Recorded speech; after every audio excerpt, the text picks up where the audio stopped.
prepare physically for rugby, there are basic training principles that need to be understood and adhered to. Perhaps the most fundamental aspect of training for rugby is the principle of specificity, which states that physiological adaptations resulting from training are specific to the type of training performed. It follows, therefore, that the type of training must be structured and planned according to the physiological demands of the sport. In some sport, this is rather easy as all the competitors in the team are faced with similar demands. In rugby, this is not so.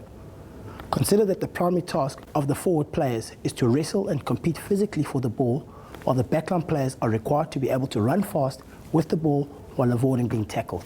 The game within the game in rugby requires that players have different physical characteristics so that they can do their job and fulfill the requirements of the team to the best of their ability. However, rugby is a game in which the rules are evaluated and changed regularly in an attempt to make the game safer, while also making it faster and more attractive for the spectators.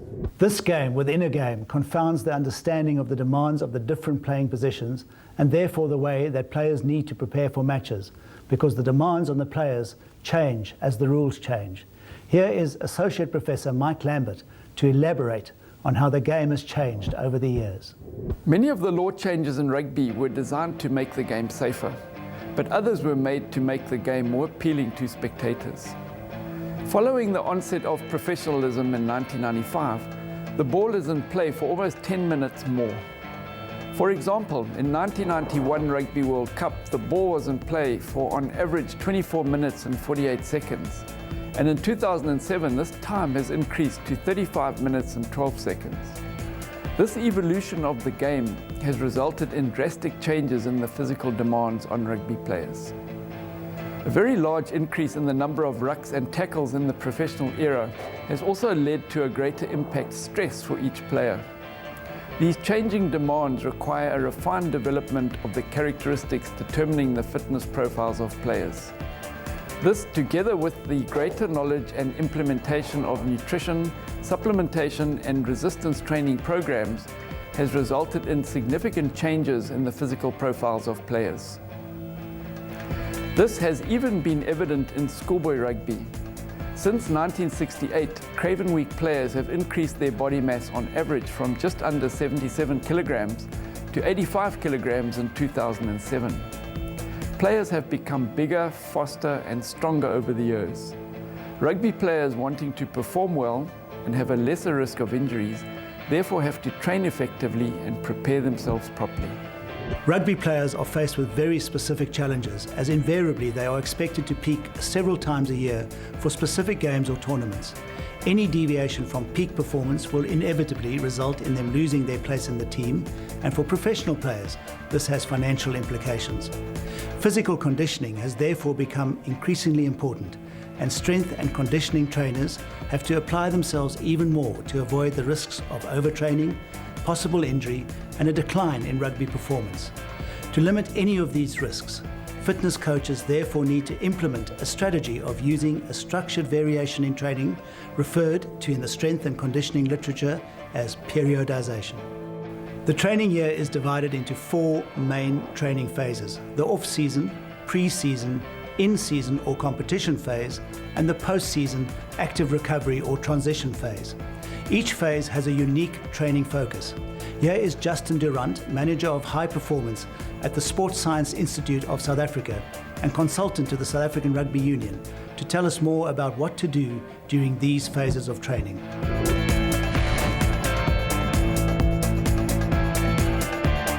Generally speaking, the off-season in South African rugby runs from October to January.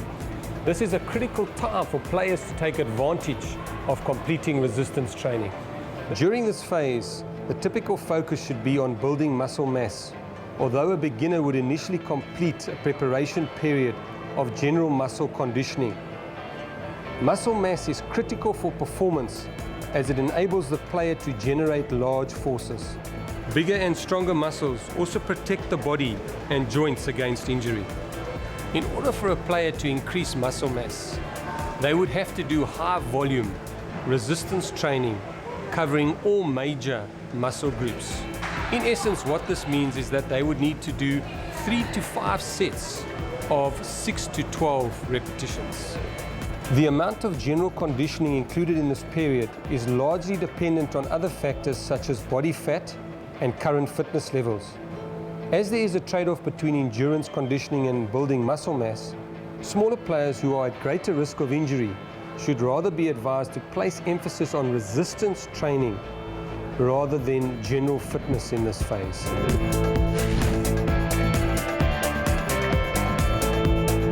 The pre-season typically coincides with more formalized and structured team training sessions with specific rugby conditioning.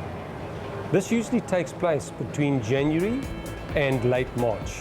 The initial resistance training emphasis in the pre-season should be on strength development, and this should gradually shift towards power development during the second half of the pre-season. For strength training, heavier weights allowing for low repetitions are optimal for more advanced and experienced players, but one should vary the load in a cycle or periodized fashion to avoid overtraining. Players with less than a year's weight training experience should only select a weight that allows them to complete at least 6 repetitions per set. For power development, one should concentrate more on the speed of execution and use lighter weights, focusing on the velocity of movement rather than the weight lifted.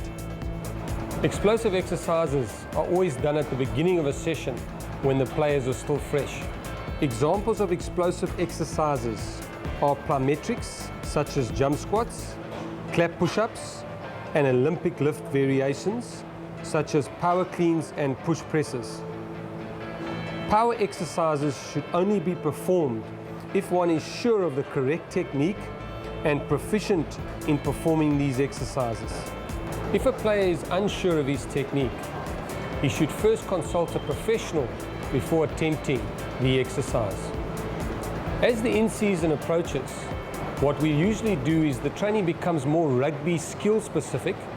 We maintain the intensity of training, but we would usually drop the volume. The pre-season should include both aerobic and anaerobic interval type fitness training, including rugby specific speed and agility. However, as the season approaches, a clear emphasis should be placed on-field high-intensity match fitness conditioning, attempting to mimic the activities required during rugby matches. Players should be adequately prepared for full contact. Coaches can prepare them by progressing contact sessions from contact shields and semi-contact drills with body armor to full contact drills. This is done to avoid unnecessary injury and condition players progressively for full match contact.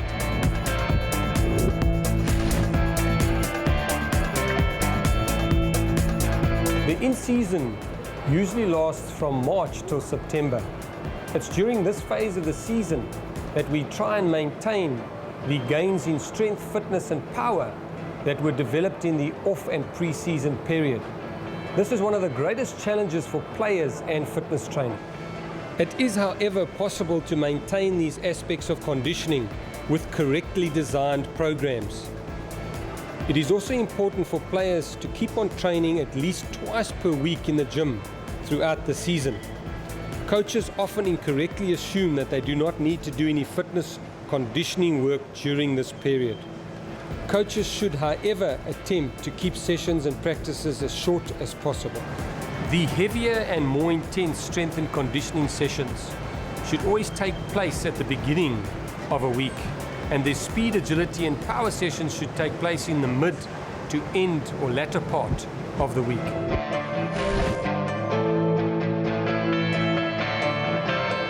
At the end of a season, a player requires an active rest period for the body to be able to properly recover. Players need to spend at least 2 to 4 weeks emphasizing recovery, recuperation and rehabilitation of any injuries sustained. Players should give their bodies a break during this phase and perform non-specific, low volume and low intensity activities.